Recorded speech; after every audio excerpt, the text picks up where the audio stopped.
সকাল সকাল আমরা রেডি হয়ে বেরোলাম আমাদের হোটেল থেকে একটা ইনোভা গাড়িতে। আমরা বেরোচ্ছি কাজিরাঙা। তো কাজিরাঙা জঙ্গলটা আমাদের অল ওভার ইন্ডিয়ার মধ্যে বিশাল বড়। তো আমরা রাস্তা দিয়ে যেতে যেতে প্রথমেই আমরা বাইসন যেগুলো হয়, তারপরে জঙ্গলে এলিফ্যান্ট, এগুলো সব দেখতে দেখতে শুরু করেছি।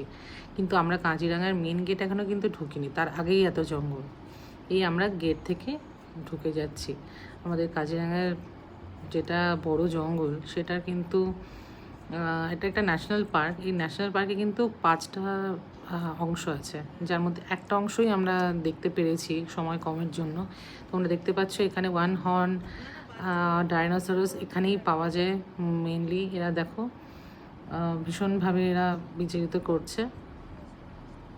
এটা আমাদের অন্য আরেকটা যেটা পার্ট, সেখানে আমরা গিয়ে তারপরে প্রথমে আমরা লাঞ্চটা আমাদের সেরে নিলাম।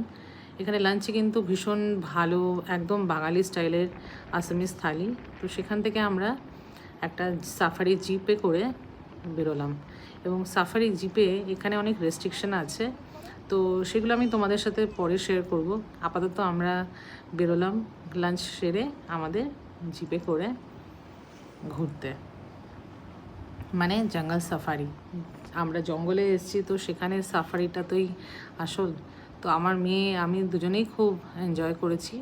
চারিদিকে এত সুন্দর গ্রিনারি, প্লাস এত সুন্দর বিউটিফুল ওয়েদার। আর তার সাথে এখানে মেঘালয়ের যে হিলি স্টেশন এরিয়া শিলং, সেটা এখান থেকে দূর থেকে দেখা যাচ্ছে। তোমরা যেটা এই দেখো, এগুলো তোমাদের এগুলো অনেক কাছে কাছে থাকে। অনেক 2 ঘন্টা আমাদের রাইড ছিল। তো 2 ঘন্টাতে আমরা অনেক কিছু দেখেছি। আমার মেয়ে ভীষণ খুশি। অনেক রকম যেগুলো আমাদের এখানে নর্মাল শহরে দেখতে পাওয়া যায় না, স্ট্রোক, তারপরে ওয়ান হর্ন, ডাইনোসর, এলিফ্যান্ট, এগুলো কিন্তু আমরা সব কিছুই দেখেছি।